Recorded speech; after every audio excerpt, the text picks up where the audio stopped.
I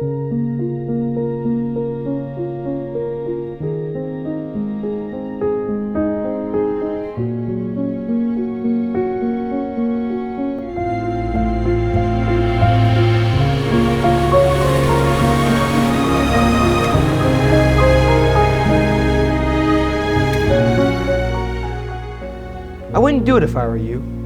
Wouldn't do what? What you were thinking of doing. How do you know what I was thinking? Oh, we make it our business to know lots of things.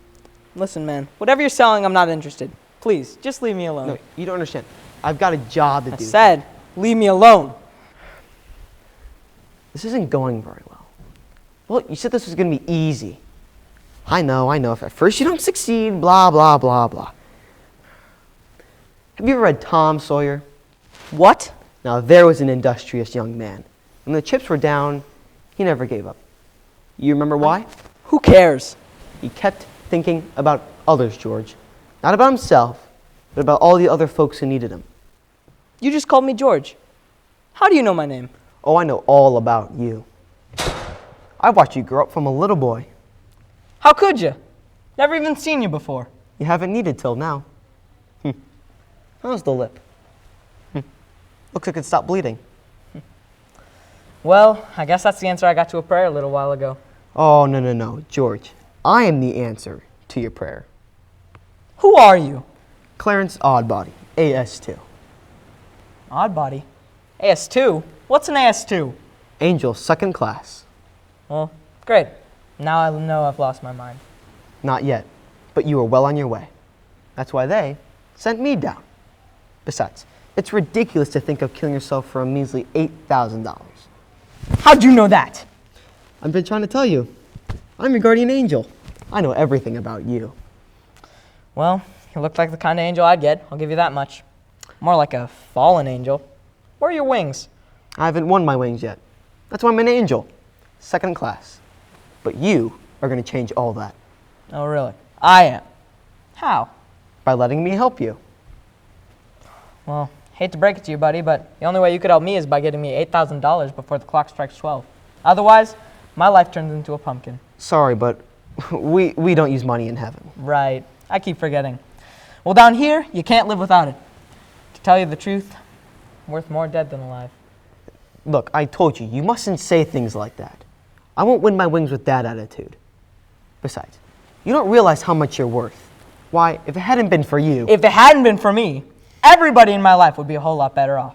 Everybody. My wife, my kids, my friends. You sure got a lot of friends. I'll say that for you.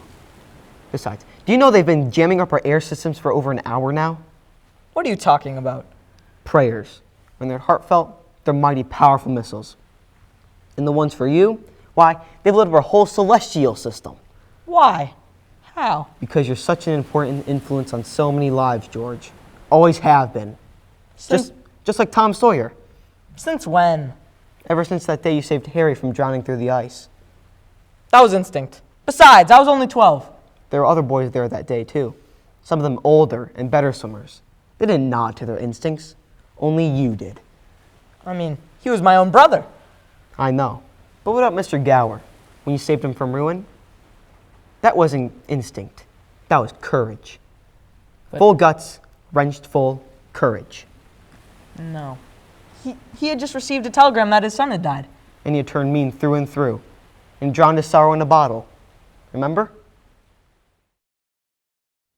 George, are you out there? I'm sorry, Mrs. Blaine. The medicine should have been there an hour ago. I promise you will be there in 5 minutes. Where's Mrs. Blaine's box of capsules? Why didn't you deliver them? I couldn't. Why couldn't you? What kind of tricks are you playing, bully? Don't you know Blaine's bully's very ill?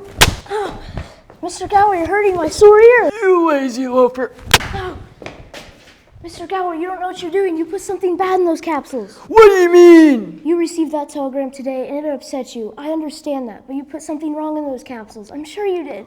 What are you talking about? Just look and see for yourself. Look at the bottle you got the powder from. It's not right. I swear it isn't. Oh, no. Oh, no. No. No. Don't hurt my ear again. Mr. Gower, I won't tell anybody. I know what you're feeling. I promise I won't tell anybody. I swear. Hope to die I won't. Oh, George. And you never did. Not to this day. That's remarkable. Well, he always did care about us young people. Gave lots of us our first job. Well, he never stopped caring about you. That's for sure. Remember when he bought you that handsome suitcase when you were heading off to college? That was 1,000 years ago. May you always use it in good health, George. How can I ever thank you, Mr. Gower? By graduating with honors. That'll make us all very proud. Fat chance. Lay you a bet, little brother. Haven't got time. I'm off to the dance. How do I look? Like a goon in a penguin suit. Where's the funeral? That's enough, you two. You look very nice, Harry. Oh, of course he does. It's my suit. And what's your very band today? Do I look good enough to eat? If you lay a hand on me, young man, I'll hit you with this purse. Aunt Tilly, I'm in love with you, and there's a full moon out tonight. That's enough, Harry. Hey, Mom, I gotta borrow the car. I gotta take over a bunch of plates and stuff. Whose plates? I'm chairman of the East Committee, Mom, and we're short a couple dozen plates. Now wait a minute, Harry. You can't use my Sunday china. It was your grandmother's, and her mother's before that. Are you even listening to me? We're all going to miss you, George. Thanks, Violet. Hey, that's some dress you got there. Why, this old thing? It's a hand-me-down, like Harry's. Well, it sure is pretty. Isn't it, George? Oh, yeah, the dress. Looks real nice, Vi. Well, I better get going. The dance starts in another half an hour or so. Take care, George. You too, Violet. Do you want me and Irma to walk you over to the school? That won't be necessary. Goodbye now. Come on, Irma. See you around, George. Say, Uncle Billy, where's Pop? Had to finish up a special report for Potter. The board meeting's tomorrow. Huh. Well, I thought when Dad would give him a seat on the board, he'd shut up and leave us alone. Say, what's eating at that old money-grabbing buzzard anyway? Oh, he's a sick man, George. Sick in his mind, sick in his soul if he has one. Hates everybody who has anything that he can't have, and hates us mostly, I'm afraid. After you graduate, you wouldn't consider coming to the building alone with us, would you, George? Afraid not, Uncle Billy. I couldn't see myself spending the rest of my life behind a crummy little desk in a cooped up little office.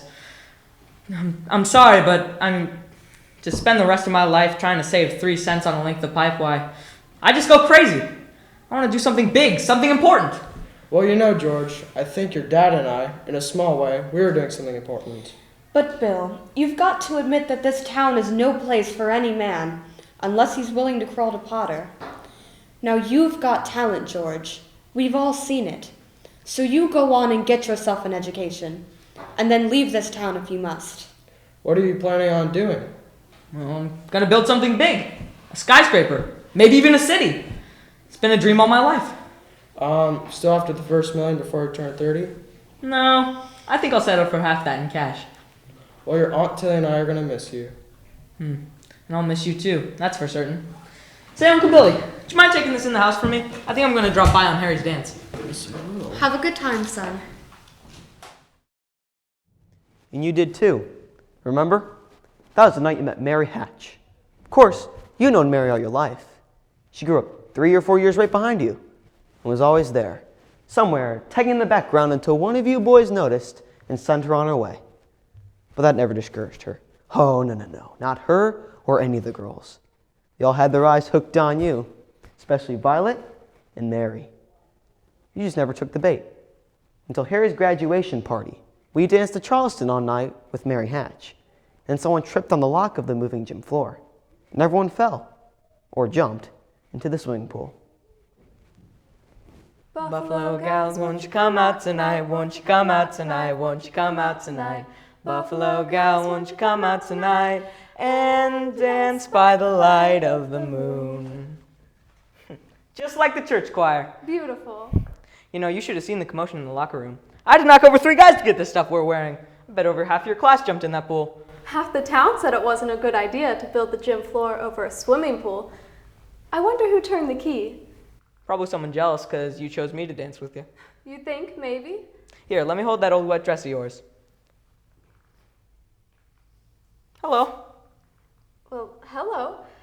You look at me as if you didn't know me. Well, I don't. You've passed me on the street almost every day. No, that was a little girl named Mary Hatch. That couldn't have been you. Well, do I look as funny as you do? Well, guess I'm not really the football type. You look wonderful. I mean, if it wasn't me talking, I'd say you were the prettiest girl in town. Well, why don't you say it? You know what? Maybe I will. How old are you anyway? You can't ask that. Well, I am. 18. 18? Well, it was just last year you were 17. Too young or too old? No, just right. Your age suits you. Though you'd look a little older with that on. I mean, with it. Sorry. Sir, my train, please. Pox upon me for a clumsy lout. You may kiss my hand. Mary. As I was lumbering down the street. I know. I'll throw a rock at that old Granville house. Oh, no, don't, George. I love that old house. What, that old place? No. Look, you see, you throw a rock and then you try to break a window. If you break a window, your wish comes true. You gotta be a pretty good shot nowadays, too, with most of the windows already broken in. No, don't, George. I love that old house. It's full of romance, that old place. I'd Really? like to live in it. Really? I wouldn't live in that place as a ghost. All right, now watch this. Second floor window, right up there. What do you wish, George? Well, it's not just one wish, but a whole hatful, Mary. I know what I'm gonna do tomorrow, and the next day, and the next year, and the year after that. I'm shaking the dust of this crummy little town off my feet, and I'm gonna go see the world. I'm going to Greece, Italy, the Parthenon, the Colosseum. Then I'm gonna go to college, and I'm gonna see what they know. And then I'm gonna build things. I'm gonna build airfields and skyscrapers 100 stories high, and bridges miles long. You gonna throw a rock? That's a pretty good shot. What'd you wish for? Buffalo gals, won't you come out tonight? Won't you come Oh, out? come on, tell me. Oh, no. Oh, come on, tell me. What'd you wish? If I told you, it might not come true. Oh, come on, what do you want, Mary? Do you want the moon?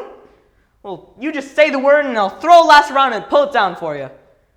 Hey, it's a pretty good idea. Mary, I'll give you the moon. I'll take it. And then what? And then you'll swallow it, and it'll dissolve, see? And then the moonbeams shoot out the tips of your hair and your fingers and your toes. Am I talking too much? Yes, you are.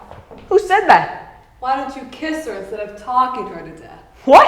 Ah, you. Why, it's wasted on the wrong people, Irma. You're telling me. Just wasted. Hey, Bertie, Irma, you come back here. I'll show you some kissing that'll turn your heads around. George, come home quick. Your father's had a stroke. Pop? Come on, let's hurry. Did you call for a doctor? Yes, Campbell's there now. I'm sorry, Mary, I've got to go.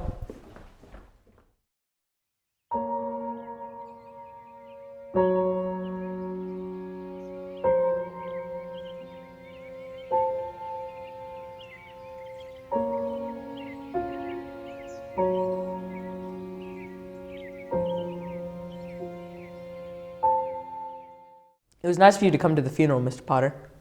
I'd say that your father was the building loans for Bedford Falls. I completely agree, sir. I mean, he wasn't a businessman, and that's what killed him.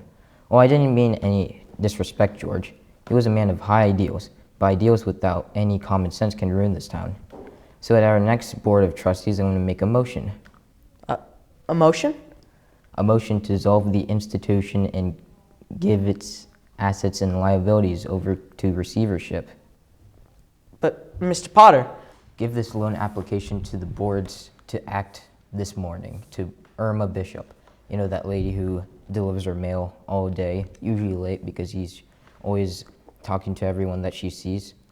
Well, I happen to know that the bank turned down her loan. But when she went to the building loans, they were willing to build her a house worth $5,000. And why is that? Oh, well, I handled that, Mr. Potter. You've got all of her papers here, her salary, her insurance, and I can personally vouch for her character. Oh, she's a friend of yours? Yes, sir. So if you shoot pool with the manager's son and borrow money, what will it get the building loans? A disconnected, lazy rebel instead of a thrifty working class? Just because of a few starry-eyed people like your father, stir them up and fill their heads with a bunch of nonsense. Oh, just a minute. You're right when you say my father wasn't a businessman. Why I ever started up this cheap penny ant building and loan, I'll never know. But not you, nor anyone else can say anything against his character. Because his life was... Why, in the 25 years since he and my Uncle Billy started up this institution, he hasn't thought of himself once or saved any money. But he did help a couple people get out of your slums, Mr. Potter. And what's so wrong with that? Just remember this. The rabble you're talking about, they do most of the working and the paying and the living and the dying in this community. So is it too much to ask to have them work and pay and live and die in a couple of nice rooms and a bath? My father didn't think so. He thought of people as humans. But to you, they're just cattle. That's why in my book, my father died a much richer man than you'll ever be. I'm not talking about the book, young man. I'm talking about the building loan. I know exactly what you're talking about. You're talking about something that you can't get your fingers on, and it's galling you. That's what you're talking about. But you're not on the board. I hold my father's proxy, so I can attend and cast a vote. The way I see it, Mr. Potter, this town needs our family's one-horse institution, if only to have one place where they can go without crawling to you. Get out of here, sentimental hogwash. But you spoke eloquently at the board meeting that day, and they voted Potter down. Remember? Yeah, but there was one thing I hadn't bargained for. That you take over your father's place. And you did. And you turned over all your school money to Harry and sent him off to college. He became a football star, second-team All-American. And you. You got 4 years older. Oh, hello, Mom. What are you doing out here? Wishing on the moon? No, I gave up on that a long time ago. I'm just out here for some fresh air. Did you hear that Mary Hatch is back from school? Mm-hmm. Came back 3 days ago. Uh-huh.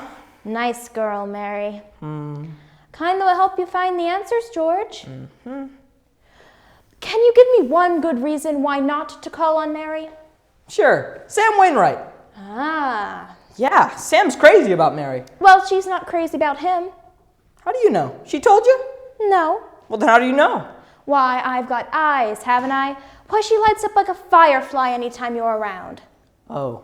And besides, Sam Wainwright is in New York, and you're here in Bedford Falls. Oh, and all's fair in love and war? Well, I don't know about war. You know, I can see right through you, Mom. Right back to your back collar button. You're just trying to get rid of me, aren't you? Uh-huh. Well, there's my hat. What's your hurry? All right, Mother. Old building and loan pal, if you insist. I'll go out and find a girl, and we'll go do some passionate necking. George! Now, if you'll just point me in the right direction. This way? Good night, Mrs. Bailey.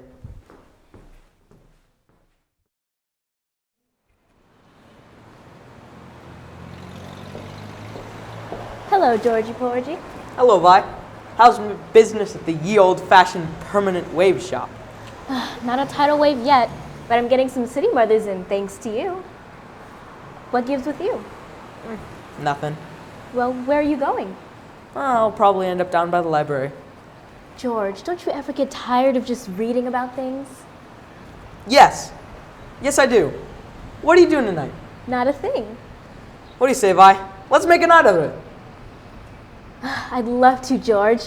What do we do? Well, let's go out into the field, take off our shoes, and run through the grass. What? And then we can climb up Mount Bedford, all the way up to the falls and smell the pines and watch the sunrise against the peaks. Then we can stay up there all night. And everybody will be talking, and there'll be a terrific scandal. Walk in grass? In my bare feet? George, have you gone crazy? And Mount Bedford? Who would want to hike all the way up to Mount Bedford? That's got to be a 10-mile hike, at least. Yeah, I'm sorry. Just forget about it. It was a crazy idea. You're telling me. Good night, George. Good night, Vi. Well, there you are. Oh, hello, Mary. I just happened to be going for a walk. Yes, so I noticed. Have you made up your mind? How's that? Have you made up your mind? About what? Paying a visit. Your mother phoned and said you were on your way over. My mother phoned you. How does she know? Didn't you tell her? I didn't tell anybody anything. I just went for a walk and happened to be passing by. Well, do you want to come up and talk a minute? I suppose so. But I didn't tell anybody I was coming over here. When'd you get back? Tuesday. Where'd you get the new dress? Do you like it? It's okay. I thought you'd be staying up in New York with the rest of them, like Sam and Ingy. Well, I worked there a couple of vacations, but I don't know. I guess I was homesick. Homesick? For Bedford Falls? Yes, and my family and, well, everything. Aren't you coming up to talk? I guess. I just want you to know I didn't tell anybody I was coming over here. Well, would you rather leave? No. I mean, I wouldn't want to be rude. Buffalo gals, won't you come out tonight, won't you? Mary? Mary, who's down there with you? It's George Bailey, Mother. George Bailey? What does he want? I don't know. What do you want? Me? Not a thing. He's declaring his love for me, Mother. You tell him to go right back home, and don't you leave the house either. Sam Wainwright promised to call you from New York tonight. There he is now. I best be going. No, wait a minute. Mary, get the phone. Hello, Sam. How are you? An old friend of yours is here, George Bailey. George, come here. Sam wants to talk to you. Me? Come here. It's long distance. Hello? Sam? Hello, George Belyaski. You're a fine pal. What are you trying to do, steal my girl? What? No, nobody's trying to steal your girl. Here's Mary. No, wait a minute. I want to talk to both of you. Just tell Mary to get on the other extension. He wants you to get on the extension. Mother's on the extension. Now we can both hear. We're listening, Sam. I have a big deal that's coming up. That's going to make us all rich. George, remember that night in the Martinis bar when you told me you read something about making plastics out of soybeans? Huh? Oh, yeah. Soybeans. Sure. Well, Dad snapped up that idea and is going to build a factory right outside of Rochester.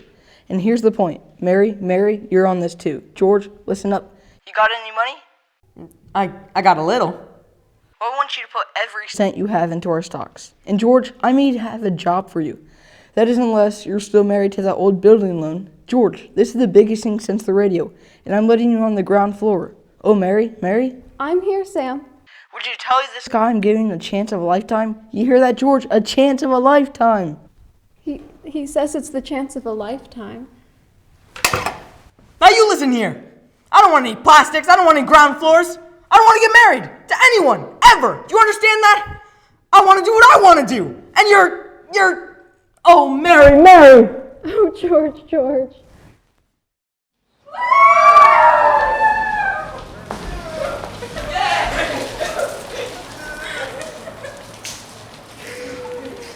Bernie and I chipped in on this. We hope it floats you away to happy land on the bubbles. Well, look at this champagne. Now, where are you guys headed on this honeymoon? Well, where aren't we going? Take a look at this. Yeah, there it is. Got it, Mary. Oh, look at this. I feel like a bootlegger's wife. Then you know what we're going to do? We're going to shoot the works. 1 week in New York, 1 week in Bermuda, the highest hotels, the oldest champagne, the richest caviar, the hottest music, and the prettiest wife. That does it. Then what? Then what, honey? Well, after that, who cares? That's it. Come here.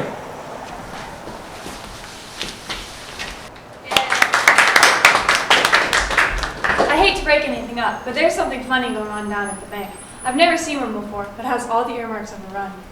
Oh no! If you have any money in the bank, folks, you better hurry. I'll be back soon, Mary. I gotta go. No, George, let's not stop. Let's go. Mary, I'll be back soon.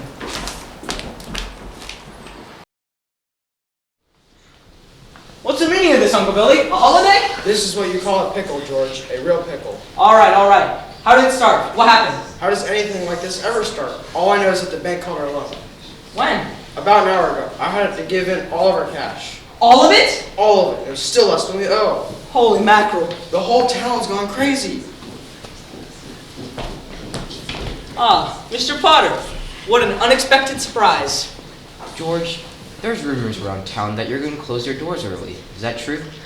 No, we close in 10 minutes. That's a regular closing time. Well, I'm glad. Well, are you alright? Do you want me to call the sheriff?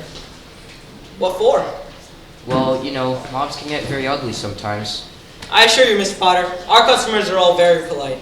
I'm sure. I've just guaranteed the bank sufficient funds for their needs. In a week, they'll close, but then reopen. You've taken over the bank? Just bring your shares over to the bank and I'll pay 50 cents on the dollar. 50 cents on the dollar. That won't be necessary, Mr. Potter. We take care of our customers right here. Well, just don't close your doors at 6 p.m. or you'll never reopen. You never miss a beat, do you, Mr. Potter? Or you're gonna miss this one.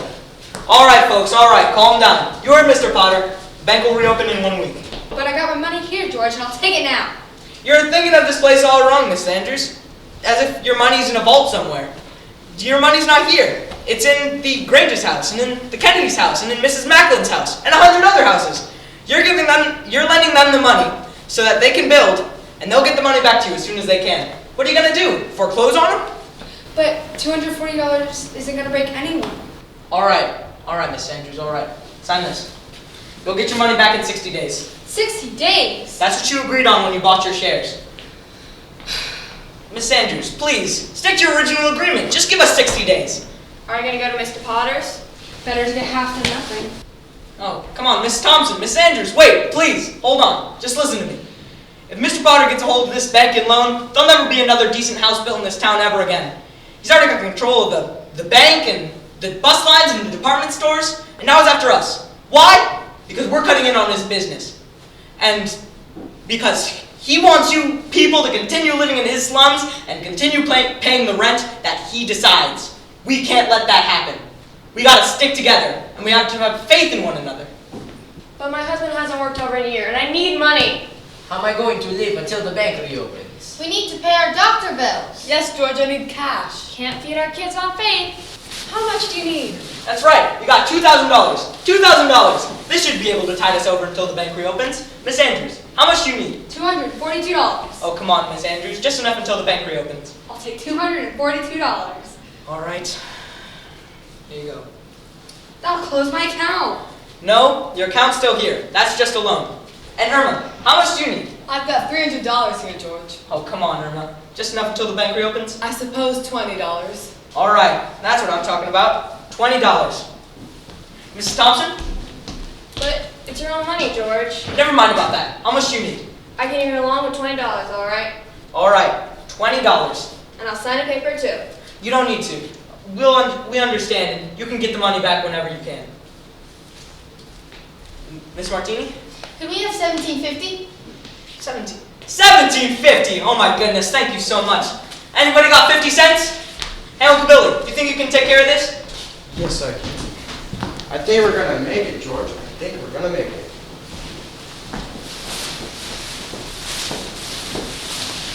Hello, Mr. Bailey. How's business? Booming. Well, at least you have a place to come home to. Most of the windows are broken out and the roof leaks in a place or two, but the structure is sound and there isn't a crack in the foundation. You're not talking about... 32 Sycamore. Remember the night that we broke the windows? This is what I wish for, and I've been saving ever since. Happy anniversary. Happy anniversary? But it's only been an hour. 1 hour, 29 minutes, and 40 some odd seconds to be exact. Soon enough to celebrate, I would say, wouldn't you? Oh, darling, you're just so wonderful. 4, 5, 6. Bingo! We made it. We're still in business. We got $2 left. Let's pop some champagne. I'd say we're a couple of financial wizards. Those Rockefellers. And let's open the vault for these two great big simoleons. And save them for seed. Here's stuff. Papa and Mama Dollar. If we want this building and loan to stay open, we best hope they make a family real quick. I wish they were rabbits. That's great, Aunt Tilly. Here's to the rabbits. The rabbits! Bread, that this house may never know hunger. Salt, that life may always have flavor. And wine, so that joy and prosperity may reign forever. Enter the Martini Castle.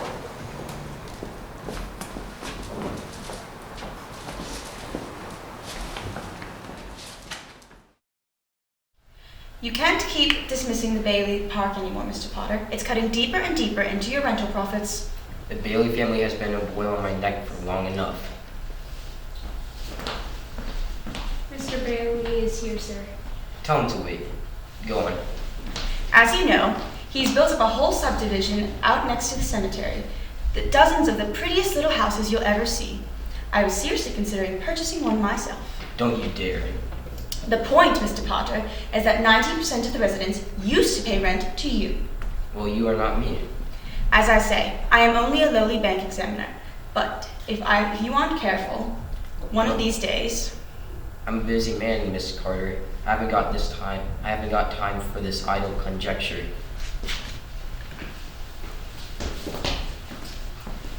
Yes, sir. Can you bring George Bailey? Okay, sir. You may come in. Thank you. Mr. Potter, this was an unusual request. What for? Well, you're calling to ask me to pay you a visit. What's so unusual about that? I'm just getting us two better acquainted. Well, I suppose we'd find out sooner or later. But why exactly did you call me to see you? Now that's just what I like so much about you, George. I'm an old man, and most people hate me. But I don't like them either, so that makes us even. You know just as well as I do, I practically own everything in town but the Bailey Building and Loan. Take during the Depression, for instance. You and I were the only ones who kept our heads. You saved the building and loans, and I saved the rest. Well, most people say you stole all the rest. The envious ones, George. The suckers. Now, I have stated my side very frankly. Let's take a look at your side. Young man, 27, 28, married, making, say, 40 a week. 45? 45. Out of which, after supporting your wife and your mother and paying your bills, you're able to keep, say, 10, if you skimp. A child or two comes along and you won't even be able to save the 10. What's your point, Mr. Potter? My point is, I want to hire you, George. Hire me? Yes. I want you to manage my affairs, to run my properties. George, I'll start you out at $20,000 a year. $20,000 a year? You wouldn't mind living in the nicest house in town, buying your wife a lot of fine clothes, and a couple of business trips to New York a year. Maybe once in Europe. You wouldn't mind that, would you, George? Would I? You're not talking to anybody else around here, are you? You're talking to me. Remember me? George Bailey? Oh yes, George, whose ship has just come in, providing he has the brains enough to climb aboard. Well, what about the building loan? Oh, confound it, young man. You are afraid of success? I'm offering you a 3-year contract starting at $20,000 a year. Is it a deal or isn't it? Well, I know I ought to jump at the chance. It's just that I wonder if I could have 24 hours to think it over. Yeah, sure. You can talk it over with your wife, and I'd like to do that. Here, I'll get the papers. Okay, Mr. Potter. No. Now just wait a minute here. I don't need to talk to anybody. I know the answer right now, and the answer is no. No, doggone it! You just sit around here and you spin your little webs and you think the whole world revolves around you and your money. Well, it doesn't, Mr. Potter. In the whole grand scheme of things, I'd say you were nothing but a scurvy little spider, you. And that goes for you, too. And that goes for you, too.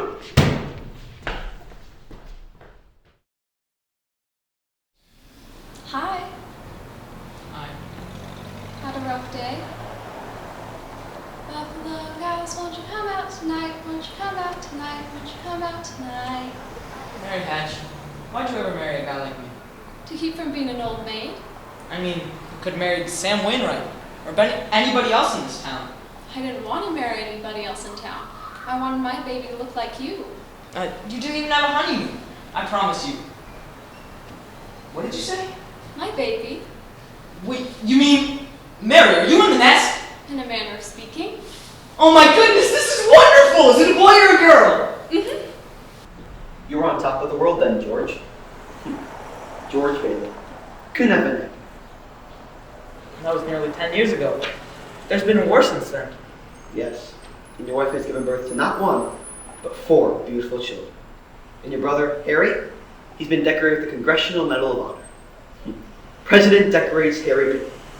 That was the headline for this morning's paper. That's right. This morning, George, about 10 a.m., day before Christmas. That's when it all started. Wasn't it? You were out buying Christmas wreath. And Uncle Billy.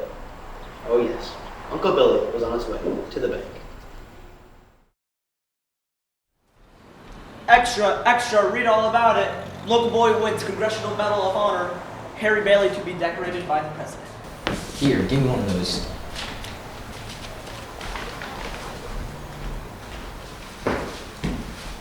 Well, well, well, what's the news?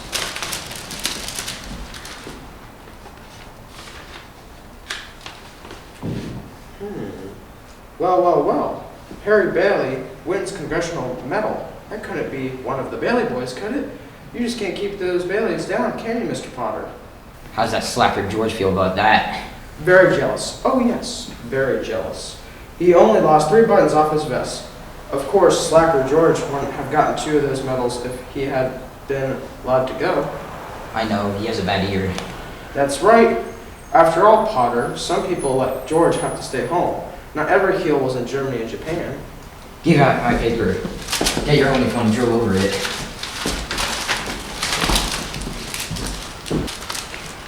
Oh no. Oh yes. Oh yes. Take me back to the bank.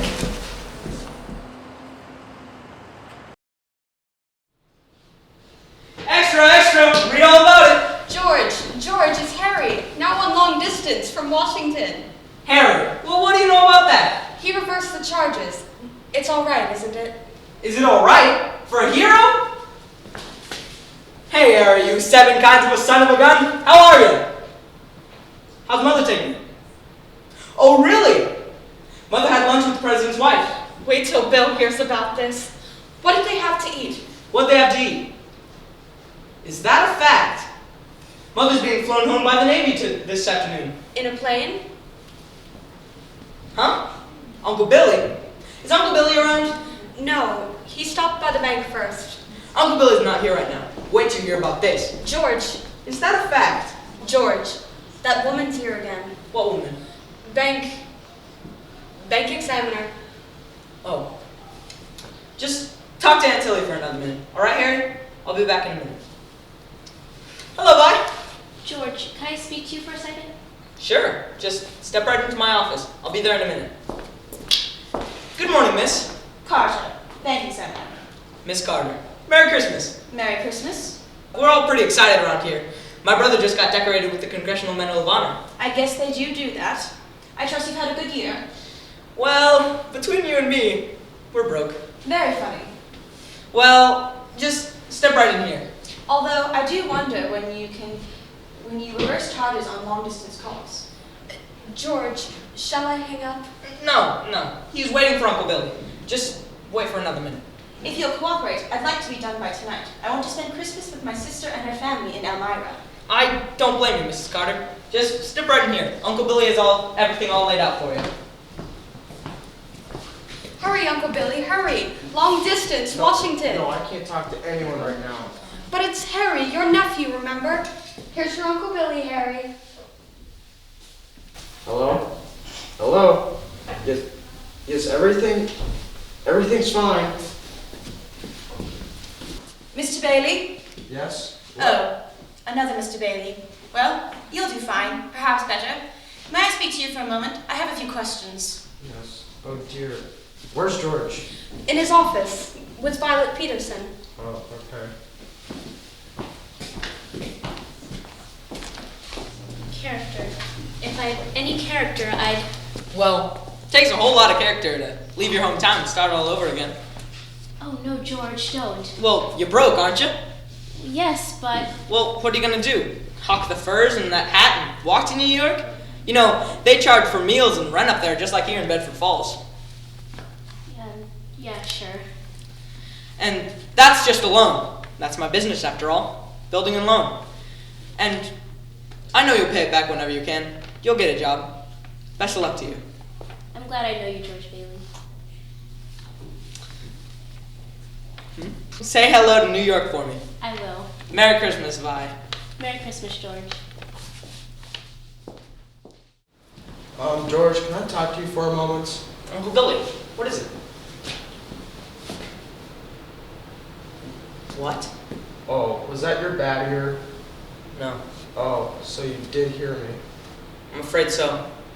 How much? That much? Are you sure? Alright. Did you buy anything? Nothing, not even a stick of gum. And you're sure you had the money with you? I was counting it, I think. You think? Uncle Billy, we have got to find that money! I'm no good to you, George. Listen to me. Do you have any hiding places in the house? Anywhere you could have put it? Someplace to hide the money? No, of course not. Listen to me. Think! I have been thinking, George, and I can't anymore. It hurts. Listen to me! Where's the money, you silly old fool? Where's the money? You know what this means? This means bankruptcy, and scandal, and prison! No! Yes, that's what that means, and one of us is going to jail. Well, it's not gonna be me!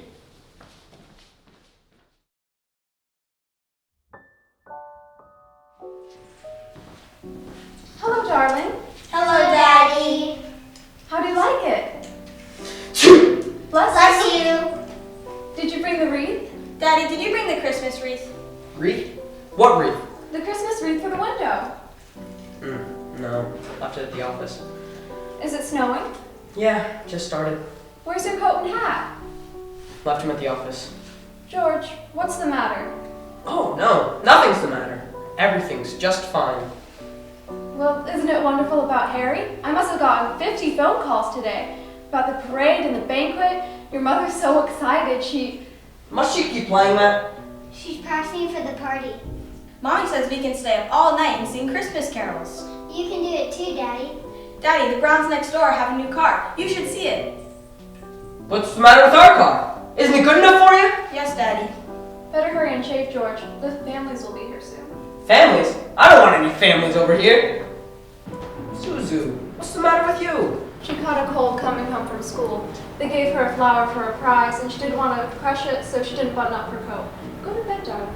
I want to get my flower drink. Oh, what's the matter? Got a sore throat or something? Just a cold. The doctor says it's nothing serious. Doctor? Is the doctor here? Yes, I called him right away, but he said it's nothing to worry about. Are you running a temperature, little one? I don't think so. Just a teensy one, 99.6. She'll be all right. Well, you better get back upstairs, Suzu. This floor is cold. My flower. She needs a drink. Now! I'll bring up a vase of water for your flower in a minute. I'll tell you what it is. It's this old house. I'm surprised we don't all have pneumonia by now. This drafty old barn. Might as well be living in a refrigerator. Why do we have to live in this crummy old place anyway and stay in this miserable little town? George, what's wrong? Daddy, how do you spell frankincense? Oh, I don't know. Ask your mother. Cell phone. I'll get it. Hello? Yes, this is Mrs. Bailey. Oh, thank you, Mrs. Welch. Yes, I'm sure she'll be all right. The doctor says she'll be out in time for her Christmas dinner. Is that Suzu's teacher? Yes. Here, let me talk to her. Hello, Mrs. Welch? Yeah, this is George Bailey, Zuzu's father. Say, what kind of teacher are you anyway? Sending our kids home half naked. You realize you'll probably get pneumonia on account of you? Is this the kind of thing we pay taxes for? To have teachers like you? Silly, stupid, careless people who send our kids home without any clothes on? Say, maybe my kids aren't the best dressed kids. Maybe they don't have decent clothes. Aw, that's stupid! Hello? I'd like to apologize. Hello? She's hung up. No, I'll hang her up. I'll get it. Hello? Who is this? Oh, Mr. Welch! I am so happy you called. It gives me a good chance to tell you what I really think about your wife. Oh, really? Is that so? Well, Mr. Welch, anytime you think you're man enough... Hello? Hello? He hung up. Daddy, how do you spell hallelujah? I don't know. What do you think I am, a dictionary? And Jamie, you have to keep playing that silly tune. You've been playing it over and over. Now stop it! Stop it!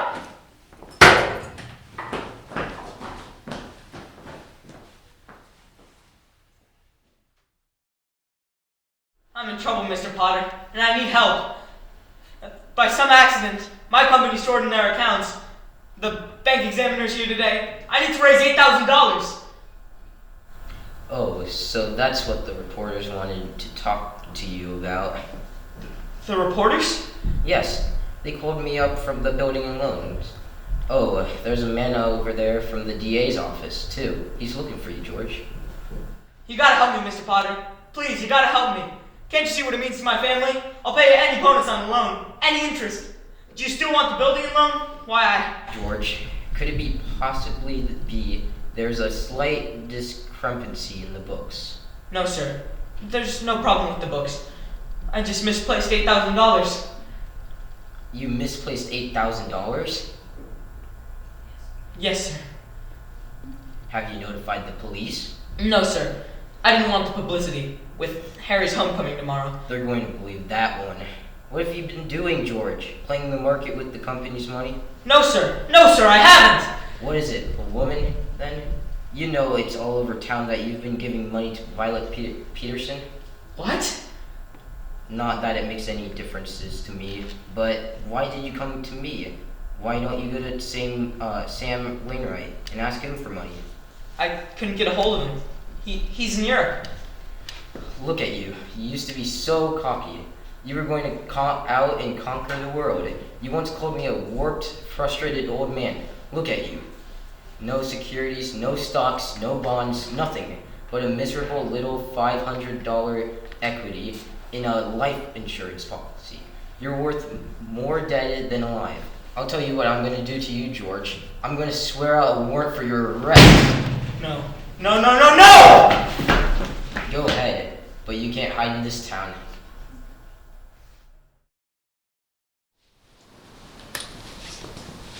George Bailey, is that you? Why don't you come in and join us? Not tonight, Mr. Martini.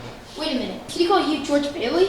Yes, this is a George Bailey, brother of the young man who's just won the Congressional Medal of Honor. And the next time you talk to my wife like that, you get worse. She cried for an hour. Wouldn't even come out with us tonight. That's enough, Mr. Welch. That's enough. No, it's not enough. She sleeps teaching your stupid kids how to read and write. You have to bowl her out. Mr. Welch. I'll forget about it. I'm going home. Come on, everybody. This is Christmas Eve. We're supposed to be spreading good cheer. Yes, aren't we going to sing anymore? Yes, we are. Come on, everybody. Are you alright, George? Sure. You want me to take you home? No, please. I'll be fine. Go on with your friends. Just leave me alone. You sure? Where's my insurance policy? What? Irma, are you coming? I'll be right there. Are you sure you don't want me to take you home, George? Yes, I'll be fine. Thank you, Irma. Well then, Merry Christmas. Merry Christmas.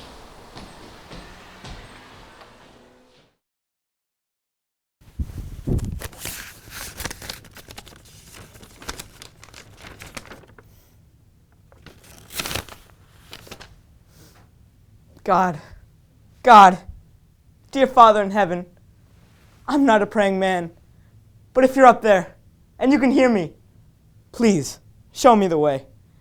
I'm at the end of my rope here. Please, show me the way, God. And that's where I came.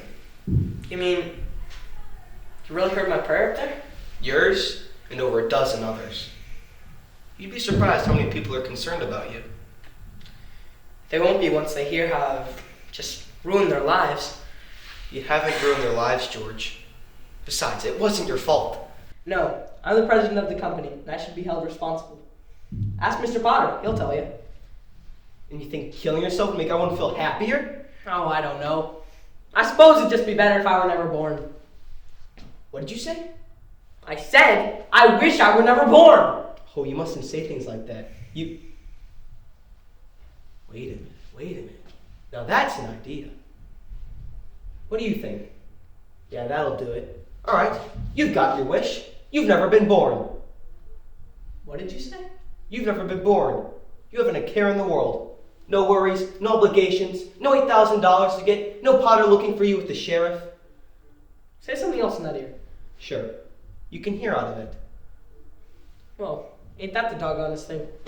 I've been able to hear out of that ear since I was a kid. Say, what's going on here?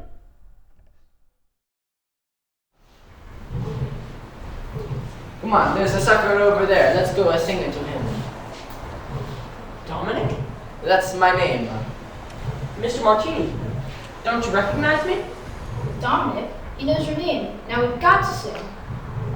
Where's your wife? Where's Mrs. Martini? Shh, they're all at home, and that's what makes it a Merry Christmas. But I saw her just a minute ago. Her and lots of other women and children, too. Where? What are you talking about? You're not about to snitch on us, are you? Hey, I know you. You hit me just a minute ago. I did? Did you hear that? I already hit him. Can I try again? I'll remember it this time. Oh, come on, leave him alone. This sucker is worse off than we are. Oh, look, there's that panhandler again. Hey, that's Mr. Gower. Hey, Mr. Gower! It's me, George Bailey. Don't you remember me? Oh, come on. I don't like hanging around that guy. But he owns the corner drugstore. I used to work for him when I was a kid. Why doesn't he remember me? Now I know I don't like you. That man spent 20 years in jail for poisoning a kid. That's alright. And if you know him, you must be a jailbird yourself. Come on, let's go. See, George? You weren't there. You weren't there to stop Mr. Gower from putting the poison. What do you mean I wasn't there? I remember distinctly. Say, who are you? George, I told you, I'm your guardian angel. But I just don't get it. It's what you asked for. What you wanted. Don't you understand? It's all because you weren't born. I wasn't born? That's right. Well, if I wasn't born, who am I? You're nobody. You have no identity. What do you mean, no identity? I'm George Bailey. I was born on July 12th, 1907, right here in Bedford Falls. You won't find any public record of it. Besides, this isn't Bedford Falls anymore. It's Pottersville. Pottersville? No. No! I'm afraid so. And there is no George Bailey. Never has been. See? You've been given a great gift, George. Just to see what the world would be like without you. Violet? That's what they call me. Boy, am I glad to see you. Well, I'm glad to see you too. New in town? Who gave you my name? I'm George. Of course you are. And if anyone asks, I've never seen or heard of you before. But you have. I'm George Bailey. We grew up together. I don't think so good looking, but I sure wish we had. You gotta remember. Well, I've got all night. Want to tell me about it? Well, you're Violet Peterson. You were born in 1910. No, wait, 1911. And you graduated right here from the local high school. Wait a minute. How do you know that? Are you some sort of private eye? I should have known. Don't you guys ever give it a rest? It's Christmas Eve, for God's sake. No, you don't understand. Oh, yes, I do. Well, see no evil, speak no evil, hear no evil. That's my motto. So why don't you give it a rest and get out of here? Violet. George, or whatever your name is, or I'll make a telephone call. And I don't think you want me to do that. Merry Christmas.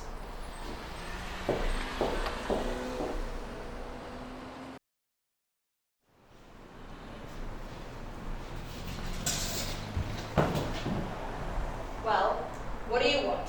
If you're looking for a room, there's no vacancy. No, please. Please let me have a room. I'm lost and need somewhere to stay to figure things out. I told you, I got no vacancy. Besides, I don't take in strangers unless they're referred to by someone. I know your brother-in-law, Uncle Billy. How do you know him? I've seen him around. When? When did you see him around? Just today, over at his house. That's a lie. He's been in the state asylum for over 5 years, ever since he lost his business. Harry, your son, Harry. My only son broke through the ice and drowned at age 9. No, he's alive. He went out to war and he got the Congressional Medal of Honor. He's a hero, and he's coming home tomorrow. I'm gonna call the police. Strange, isn't it? Each man's life touches so many other lives. And when he's in around, he leaves an awful hole. Doesn't he? He saved the lives of every man on that transport. It was headlines in every newspaper. Every person on that transport died that day. Harry wasn't there to save him. Because you weren't there to save Harry. Don't you see, George? You really had a wonderful life. Don't you see what a mistake it would be to throw it away? Clarence, Yes, George? where's Mary? Oh, I don't think. If you know where she is, tell me. You're not going to like it, George. Where is she? Is she alive? Yes. She's alive, and she's never been married. But she's not the Mary you know. Something happened. Mary? There must be some easier way to get home. Mary! Who are you? What do you want? Mary, it's me, George. I don't know what you're talking about. Mary, what happened to us? Get away from me! I'll scream! Mary, it's me, George! Your husband, George! Get away from me! Somebody help! Mary! Mary! I want to live again. I want to live again. Hey, George, are you all right? What's the matter? I didn't do anything to her, honest. What are you talking about? What in the Sam Hill are you talking about, George? Don't... George? Bertie, do you know me? Are you kidding? I've been looking over all the town looking for you. Half the town's been looking for you. Mary! Mary! Yeah, Mary called. And so did Martini and your Uncle Billy. Even your mother called. What's going on, George? What's going on? I'll tell you what's going on. It's alive, it's living, it's breathing! Oh, Merry Christmas, Bertie! I think I better take you home. No, Bertie, I'm fine. Honestly, I'm fine. Mary! Mary! Oh. Mr. Bailey, I believe we have a deficit that you must talk about. I know, isn't it wonderful? Merry Christmas! Mary! Mary! Hey, have you seen my wife? Merry Christmas, Daddy! Oh, look at you wonderful kids! Oh, I could just eat you all up. Say, have you seen your mother? She went looking for you with Aunt Tilly. Oh, George, darling! Mary! Mary! Oh, George, darling, just stand right here. Stand right here. And now, Aunt Tilly and Bertie, come on.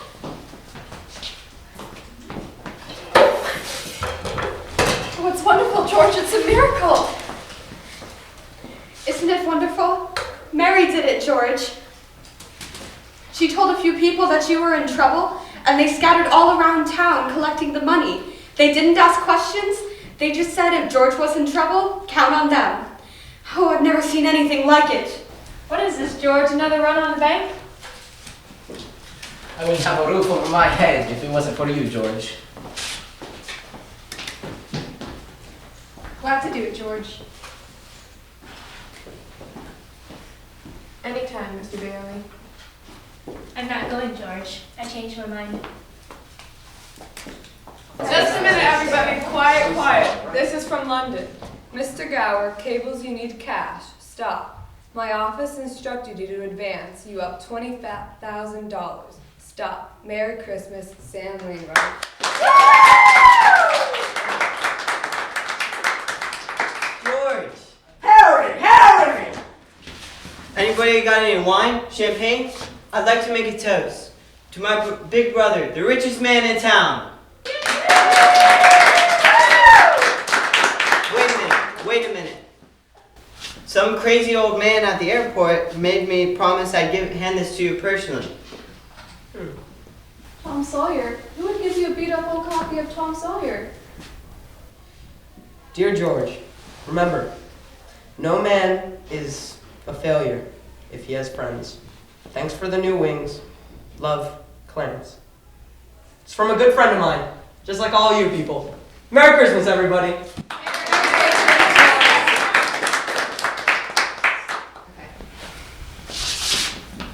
Look, Daddy. My teacher said every time a bell rings, Angel gets its wings. That's right. That's right. Attaboy, Clarence.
And that's where I came in. Sorry, I didn't even know if I was recording. So I just kind of, okay. It's $5. Not bad. Is this the kind of thing we pay taxes for? To have teachers like you? Silly, stupid, careless people who send our teacher... teacher? Bitch. Alright, Christian, calm down. We gotta get to the scene. Thank you, Titus. Okay. Right. Okay. I'm sorry. Go ahead. Show everybody how you sweep. No! She doesn't know how to sweep the floor. Show your sweeping. Do the sweep. Okay, Clara, like try to sweep She the doesn't know how to floor. sweep the floor. So sweep like this. You gonna throw a rock? That's a pretty good shot.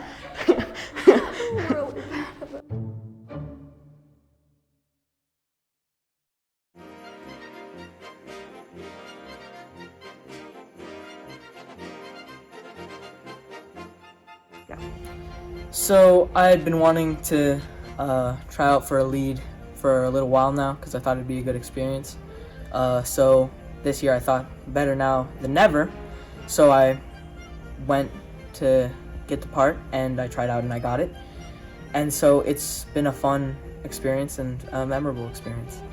I wanted to play Mary because I really like how she's just really sweet and kind, and I like that no matter what George does, that she's always really loyal and she's always there for him and she's always really understanding.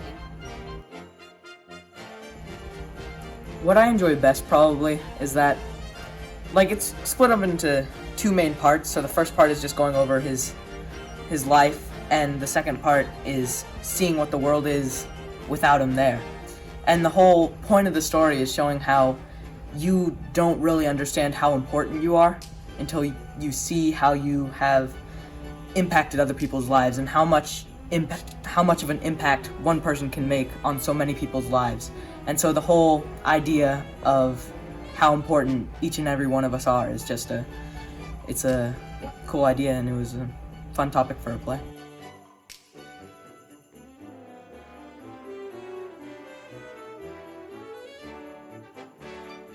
My favorite thing about the storyline is the message that everyone is really important, and that if you're not there to fulfill the calling that God has placed on your life, then everyone's life is really different, and you're just so precious to God and to everyone else.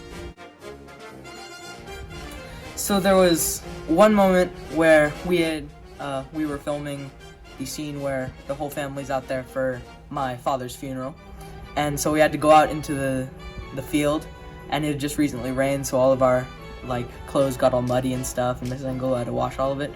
But the main point was that we went out and we did the thing, and while we were there, we started singing Staying Alive. So we were just going around there, dancing around my father's grave, singing Staying Alive. And it would have been great for the blooper reel, but we just didn't catch it. So that was a fun experience.